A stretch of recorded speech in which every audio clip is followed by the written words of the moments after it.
Hey everybody, it's Mike for GunsInThe701.com's Badass of the Week. That's right, every week we bring you a new and exciting badass of history.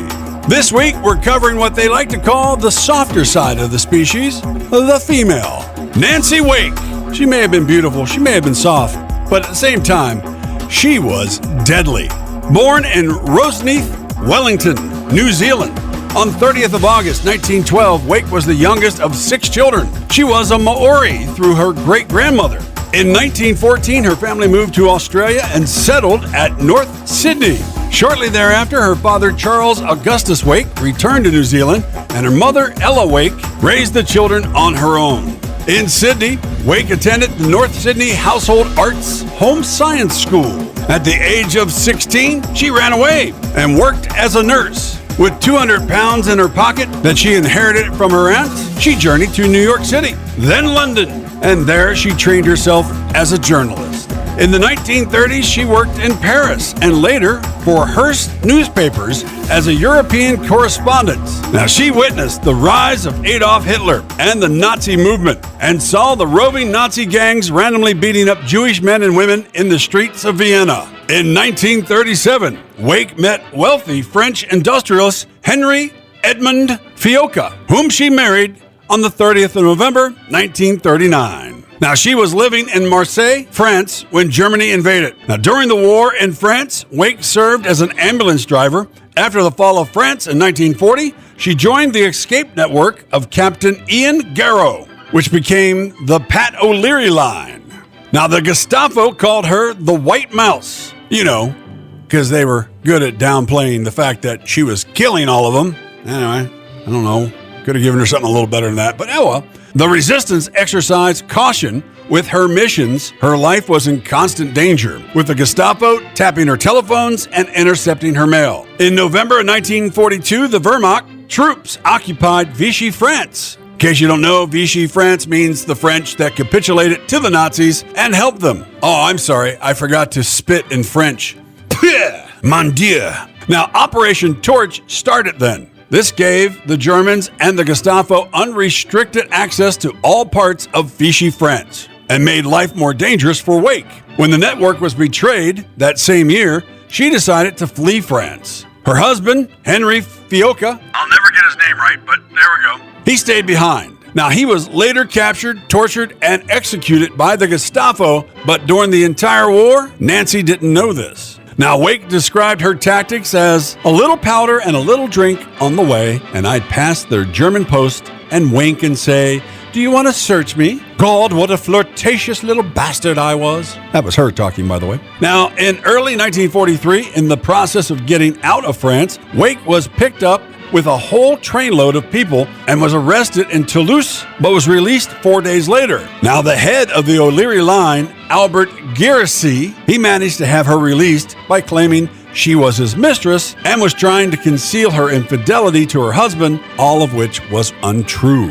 Now, she succeeded in crossing the Pyrenees to Spain, and until the end of the war, she was unaware her husband's death, which she subsequently blamed herself for. Now, most of the operations of Wake's SOE, or the Special Operations Executive, we'll just say SOE from now on, were in or near Allier Department. Now, after reaching Britain, Wake joined the Special Operations Executives, or SOE, a British organization formed in the 1940s to conduct espionage, sabotage, and reconnaissance in German-occupied Europe and to aid local resistance movements. And she was trained in several programs. Vera Atkins, who was the senior female in the SOE overseeing the agents going into France, recalls her as a real Australian bombshell. Tremendous vitality, flashing eyes. Everything she did well. Training reports record that she was very good and a very fast shot and possessed excellent fieldcraft. She was noted to put men to shame by her cheerful spirit and strength of character. Now, on the 29th through the 30th of April 1944, as part of a 3-person freelance team headed by John Hind Farmer, codenamed Herbert, Wake parachuted into Auvergne province in France. Resistance leader Henry Tardivat discovered Wake tangled in a tree. He remarked, "Hope that all the trees in France bear such beautiful fruits this year." To which she replied, cut out that bullshit and get me out of this damn tree. Dennis Rake, a radio operator, was the third member of the team. Now, the team was to be a liaison between London and the local Marquise group, or French resistance, headed by Emile Collandon, codenamed Gaspard. Now, SOE began sending large amounts of arms, equipment, and money. No word if they sent lawyers. Wake's duties were pinpointing locations at which the materials and monies were parachuted in, collecting it, allocating it among Marquise, including pay to individual soldiers. Wake carried with her a list of the targets the Marquise were to destroy before the invasion of France by the Allies, which would take place on June 6. Now, the destruction of communication lines and other facilities throughout France would hinder German response to the invasion. Now, the reach of the Marquise exceeded their grasp. On May 20th, Calendon, or known as Gaspard, declared a general mobilization of resistance fighters,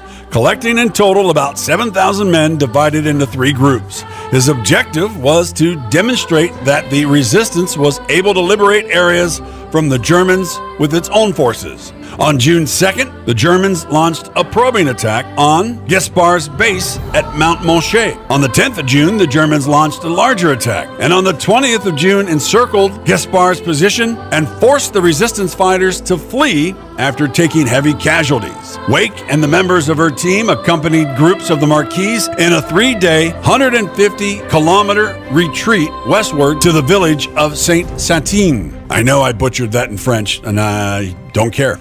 Anyway, you know what I'm saying. During the flight from the Germans, Rake, the radio operator, left his radio equipment and codes behind. You would think that would be the first thing he would grab, but the SOE team needed to be in contact with London. Now, the nearest SOE radio and operator were in Châteauroux. Wake said that she borrowed a bicycle and rode it to Châteauroux, found a radio nearby, updated London on the situation, and then bicycled back to Saint-Satin, traveling 500 kilometers in 72 hours.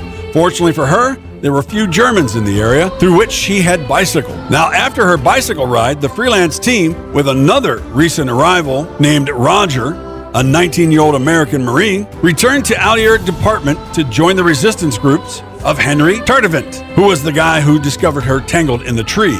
In July, 2 more Americans, Reeve Shiley and John DeCoven Alsop, they joined the team as instructors. Neither spoke much French, and Shealy was nearly blind, if not wearing his thick lens eyeglasses. But he actually impressed the Marquis with his immaculately tailored military uniform. Both proved to be effective instructors. Now, Wake said that she and Tardivant initiated a series of attacks on German convoys and fought off an attack on their camp by the Germans, in which 7 French Marquis were killed. Her principal job, however, continued to be to organize the reception and distribution of arms and materials for the resistance groups, which was parachuted into Allier nearly every other night. Wake claimed that she participated in the raids that destroyed a Gestapo headquarters in Montluchon, killing 38 Germans. At one point, Wake said she discovered that the men were using 3 girls as prostitutes and mistreating them. Now, she coerced the Marquise to release the women, to whom she provided a wash and new clothes. Now, Nancy Wake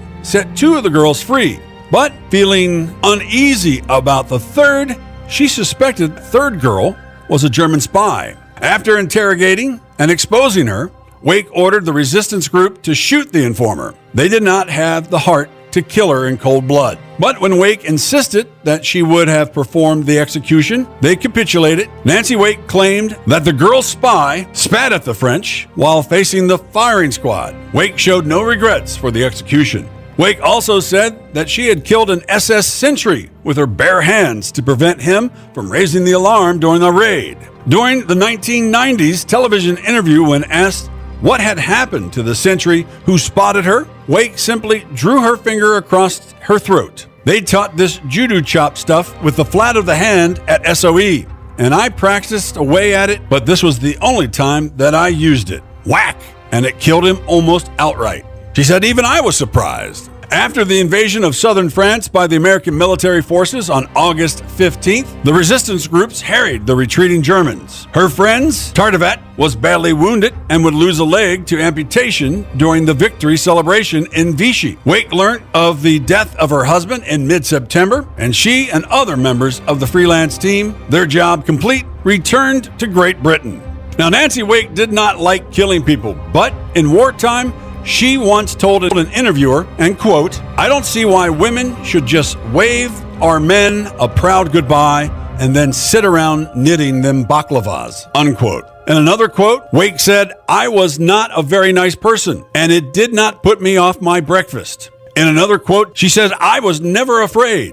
I was too busy to be afraid." Immediately after the war, she was awarded the George Medal, the United States Medal of Freedom, the Medal de la Résistance, and thrice the Croix de Guerre. Now, she worked for the intelligence department at the British Air Ministry attached to the embassies in Paris and Prague. Wake left Australia and moved back to England.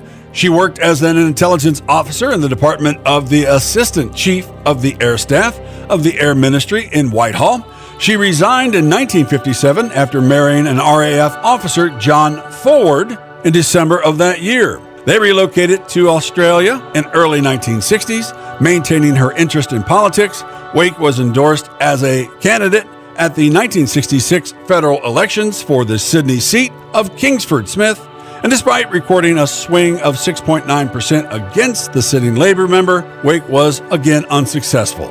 Around 1985, Wake and John Forward left Sydney to retire to Port Macquarie. In 1985, Wake published her autobiography, The White Mouse. Later, after 40 years of marriage, her second husband, John Forward, died at Port Macquarie on the 19th of August in 1997. The couple had no children. Now, she had sold her medals to fund herself, saying, "There was no point in keeping them.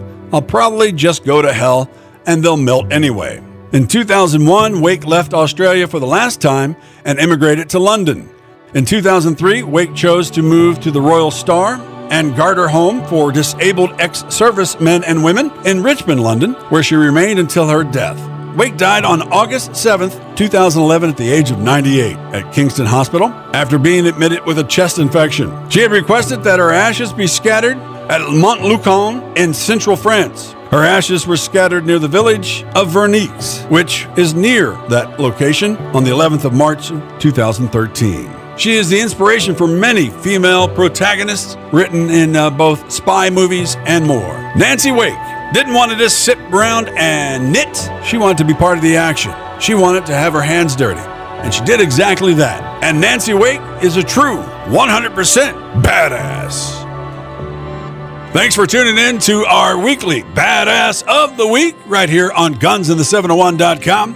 Every week we try to give you a new badass, and we always like to have your suggestions if you got someone in history that deserves that status. You can contact us at guns@GunsInThe701.com. And if you're feeling rather benevolent and would like to spare a little change, I know it's tough nowadays, but we always like to keep our equipment up to date, improve our studios and more, and have all kinds of new stuff for everybody.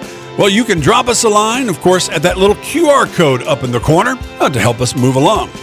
You can also head over to GunsInThe701.com and check out our store for all kinds of cool items that will look good on anybody. And check our back catalog of Guns in the 701 episodes, 701 Nation, and of course, our Badass of the Week. Until next week on GunsInThe701.com, I'm Mike, reminding you what my buddy Clay always says: keep your powder dry and stay safe, you bunch of badasses.